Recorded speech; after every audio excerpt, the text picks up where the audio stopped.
Welcome to EPG Pathshala. Today we are going to introduce the essentials of optimality theory as proposed by McCarthy and Prince 1993, A, B and Prince and Smolinski 1993, and also as illustrated by Rene Kager 1999. OT is a grammar based on the universal constraints which are ranked on the basis of individual languages requirement. So, it is a ordering of the universal constraints on the basis of the requirement of individual languages.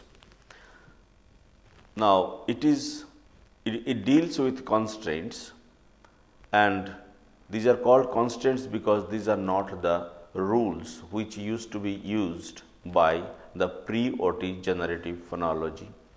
Rules now are replaced by constraints because rules are absolute, rigid and non-violable, but constraints are violable and very flexible, and it is their ranking order that makes differences from one language to another and thereby develops the typology of language variations.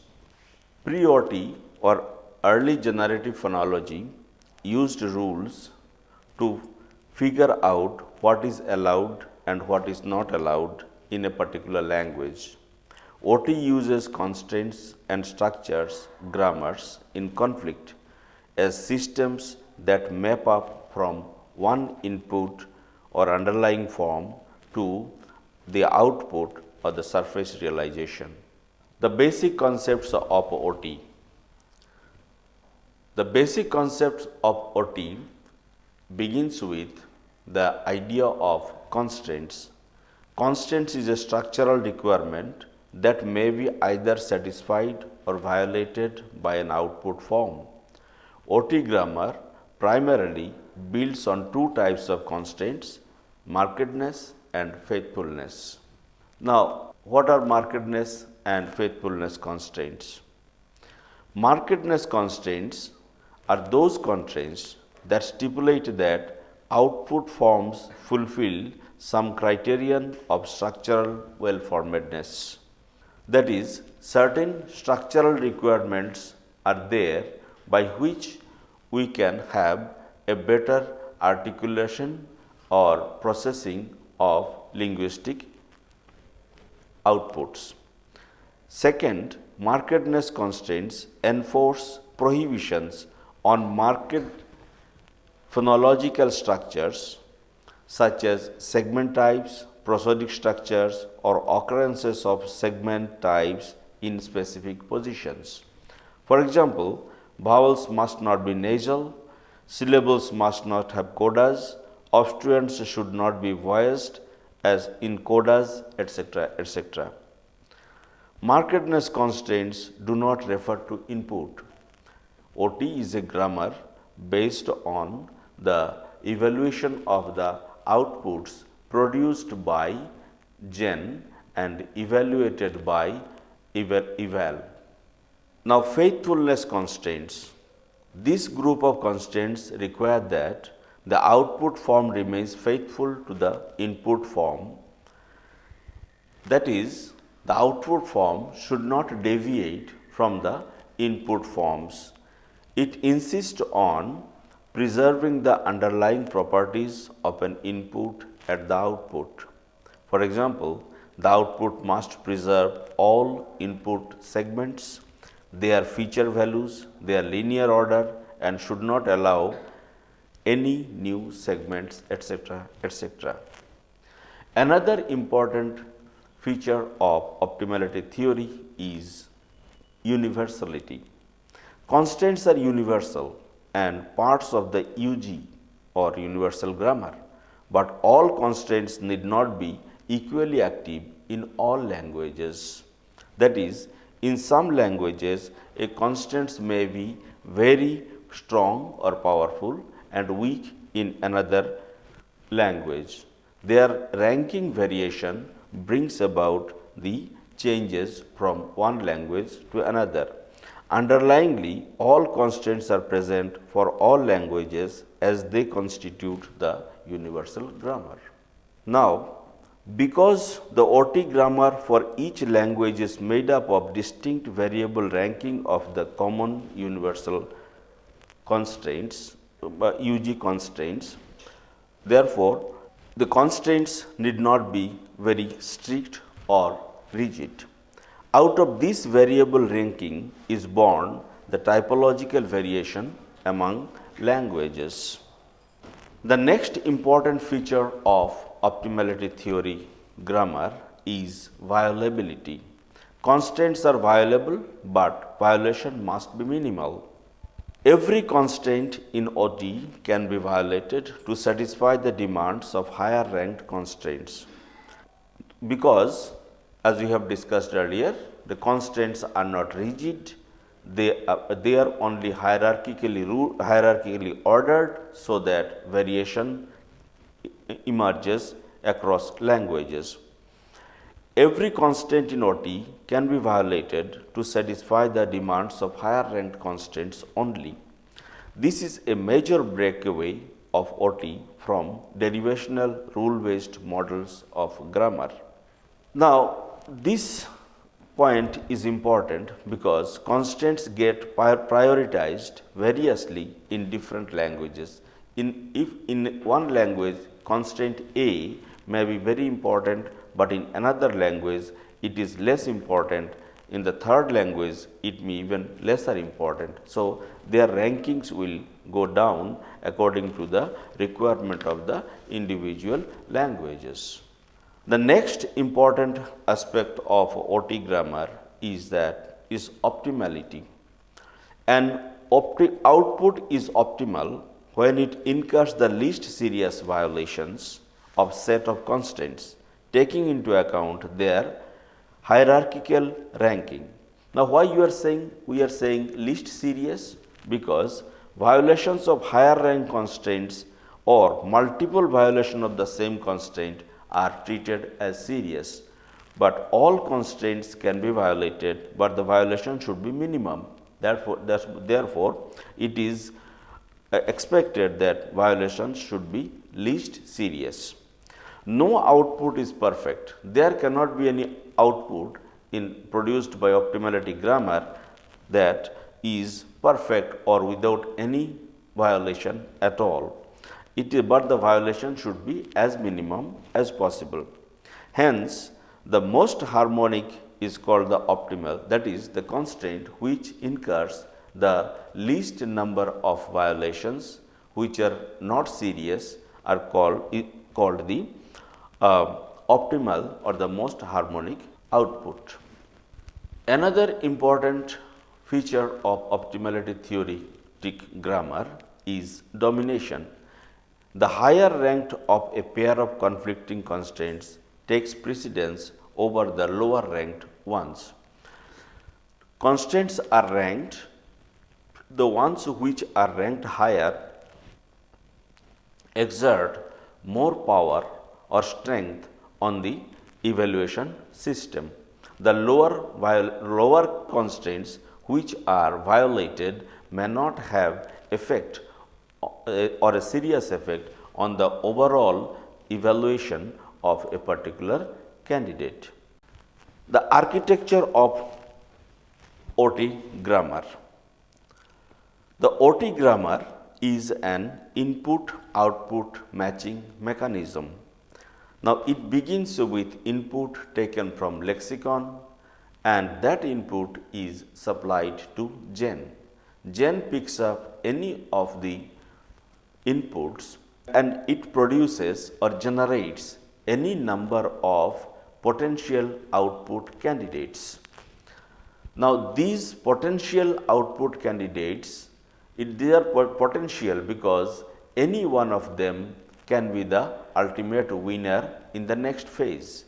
The next phase is the phase of evaluation, and gen supplies all these potential candidates to the evaluator or eval, and out of this eval selects or chooses one of them as the winner. Eval contains a number of constraints which are ranked on a language specific basis, and through the parallel evaluation of all these constraints, a particular candidate of the potential candidates is the winner, and that becomes the optimal or the most harmonic candidate.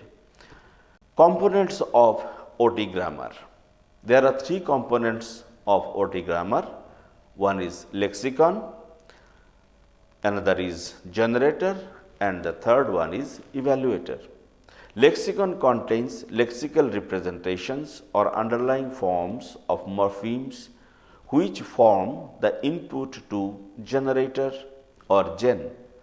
Gen generates output candidates for some input and submits these to evaluator or eval. The set of eval is the set of ranked constraints which evaluates output candidates as to their harmonic values and selects the optimal candidate. That is, the most harmonic candidate is the most preferred candidate out of the potential candidates supplied to eval by gen. An important premise of optimality theory is richness of base. It means no constraints hold at the level of the underlying forms or input. Inputs are chosen freely, their structures cannot be pre-decided for scientificity and for objectivity. Therefore, in pre-OT systems, input and output both were in the consideration of the grammarian. So, there was always a scope for duplicacy or a kind of subjective evaluation, because the grammarian selects the input according to the requirement for producing the appropriate output. So, that the scientificity or objectiveness is lost in the process of evaluation. OT tries to get rid of it through this new method of evaluation or choosing the appropriate candidate out of multiple possibilities. All grammatical generalizations are stated in terms of interaction of constraints at the level of output and never at the level of input. So, inputs are free to be chosen, but out of multiple potential candidates produced by gen, eval selects the most harmonic or the optimal one. So, that is how scientificity or objectiveness is assured in this new model of grammar. Another important feature of optimality theory, which is in fact associated with the richness of base, is freedom of analysis. It postulates that any amount of structure may be posited. Only restriction is that these are made up of licit elements from the universal vocabularies of linguistic representations. By licit elements, we mean at segmental level, features and their groupings below the segment, they should not be illegal or illicit, unpronounceable, which are not found in human languages. At prosodic structure level, mora, syllable, foot, prosodic word, etc. Morphology level, they are root, stem, word, affix, etc. And at syntax level, X bar syntax, head versus complements versus specifiers, etc., etc. Selection of input is to be done from such licit items only. Now, how are the constraints ordered or hierarchically organized? A constraint hierarchy, suppose it has 3 constraints and the constraints are marked as constraint 1, constraint 2, constraint 3. In between two constraints, there is a stronger than mark, and it shows dominates over or stronger than. A dominates over B if that stronger than mark is there in between A and B. Similarly, is between C2 is stronger than C3 if there is a mark of stronger than in between the two. A star mark indicates violations incurred by a candidate in case of a constraint.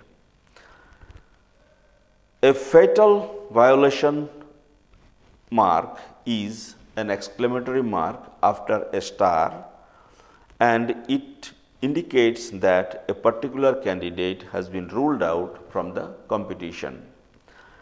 A hand with a diaxis fingering towards a particular candidate or pointing towards a particular candidate indicates that this is the winner. Constraints are ranked in a horizontal manner at the top of the tableau, from the strongest one being on the leftmost side and the moving towards the rightmost in the decreasing order of importance. And the potential candidates are ordered vertically on the leftmost column as candidate A, B, C, etc.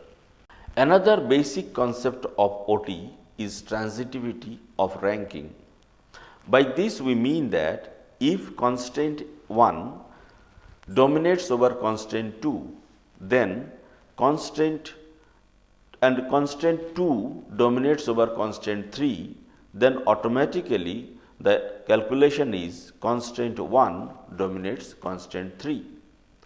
This is meant by transitivity of ranking. OT also proposes an idea of economy. Economy, by this we mean that any particular input can be used for producing any number of potential outputs, candidates. That means there is a deviation from the input on the way to the output. The next important feature of OT is economy. It states that banned options are available only to avoid violation of higher ranked constraints and can only be banned minimally. Now, what is a banned option? In the process of an input being mapped to the output, the input undergoes multiple deviations. It may be less, it may be more. The number of deviations may be less, may be more. But the lesser number of deviations is desirable, because the more deviant the output candidate is from the input, it is likely to be disliked and dispreferred and will be ruled out by the grammar, that is eval. For example, if out of an input like cat, a dog or a mouse is produced as the potential outputs, these will be ruled out by any ranking of the constraints. At the most out of cat, we can think of an output candidate like k, ku or at, etc. But in no way dog or mouse, because they have no similarity with the underlying input. Now, what is the modus operandi of optimality theory or the grammar based on it? As is shown here, the constraints are ranked from left to right at the top row of the table, and candidates are ordered on the leftmost column, as it shows that all candidates are forwarded to be evaluated by eval. They cross each constraint step by step, and the one which succeeds in defeating or in conquering all the constraints is supposed to be the winner, and that should be the perfect candidate. But the perfectness idea is not there in optimality theory, because no candidate remains without violating any constraint at all. So, it must have some violation marks. That is why the violation should be less in number, and out of that the idea of optimal candidate, not that of perfect candidate, emerges in optimality theory. Another feature of optimality theory based grammar is strict domination. Violation of higher ranked constraints cannot be compensated for by satisfaction of lower ranked constraints. As we see here, candidate A satisfies the first constraint but violates the two lower ranked constraints C2 and C3. And candidate B violates the very first constraint, the highest ranked constraint here itself. That is why candidate B is ruled out. Its non-violation or satisfaction of the two lower ranked constraints cannot make it the winner compared to candidate A. When two competing candidates incur the same number of violations in respect of a higher ranked constraint, then the responsibility of evaluation shifts to the next constraint down the hierarchy. Now, in this tableau, here we see that candidate A and candidate B incurs the same number of violation marks in respect of constraint 1 or the higher ranked constraint, but candidate A also violates constraint 2, but candidate B does not do that. That is, it satisfies constraint number 2. That is why candidate B is the winner in this competition. Another unique aspect of optimality theory mechanism is that when both the candidates A and B violate constraint number 1, but the violation of candidate B is more serious, that is double, than that of candidate A. So, A is optimal. Judgment of lower constraint, that is constraint 2, is not counted thanks to strict domination. Now, this tableau shows that candidate A violates both the constraints 1 and 2, and candidate B violates the first constraint twice but satisfied constraint 2. Now, if we add up the violation marks incurred by candidate A, the number is 2, and so is for candidate B. But the thing is that candidate A violates the constraint, the highest constraint only once, candidate B does it twice. That is why candidate A is the winner, not candidate B. One final property of eval is parallelism. All constraints pertaining to some type of structure interact in a single hierarchy. This hierarchy is quote unquote fixed. No serial judgment is allowed here. Constraints of markedness as well as of faithfulness are ranked in the same hierarchy, and they simultaneously factor out the optimal candidate. Constraints of different domains such as morphology and phonology also share the same hierarchy. For example, in prosodic morphology in optimality grammar.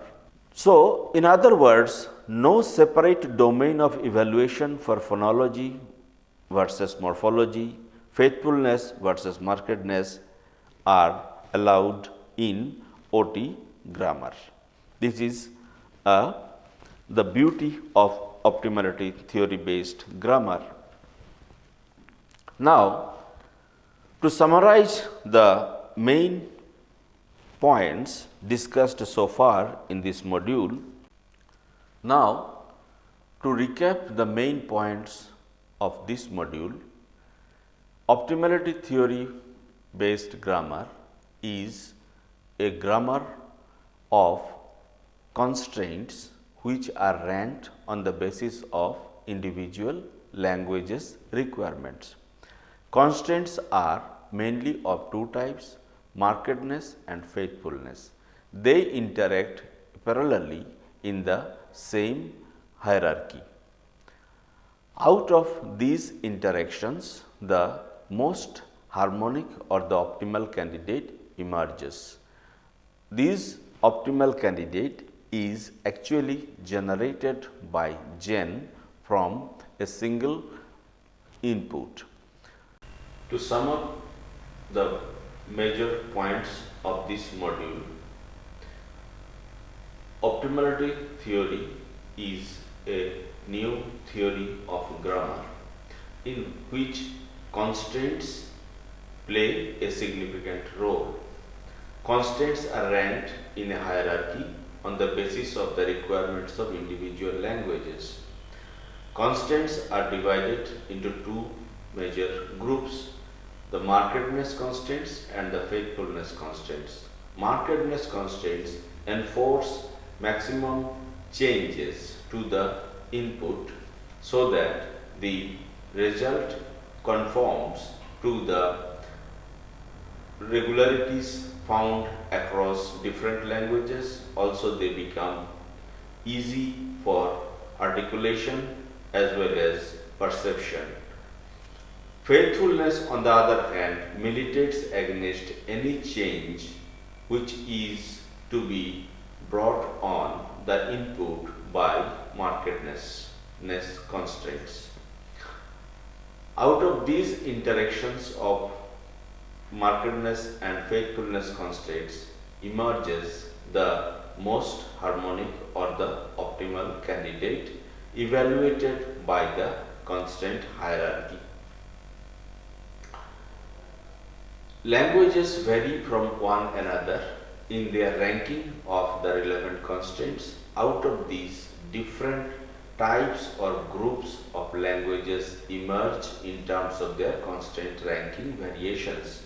This is the source of typological variation in optimality theory mechanism. Many principles and premises have been proposed in optimality theory based grammar. The major ones have been discussed here in this module, and relevant tableaus have been shown to illustrate the operational mode of this new theory of grammar. Different domains of constraints or different domains relevant for constraints such as phonological domain, morphological domain, markedness domain, faithfulness domains all can work together in the same constraint hierarchy parallelly, and that is the beauty of optimality theory grammar. That's all. Thank you.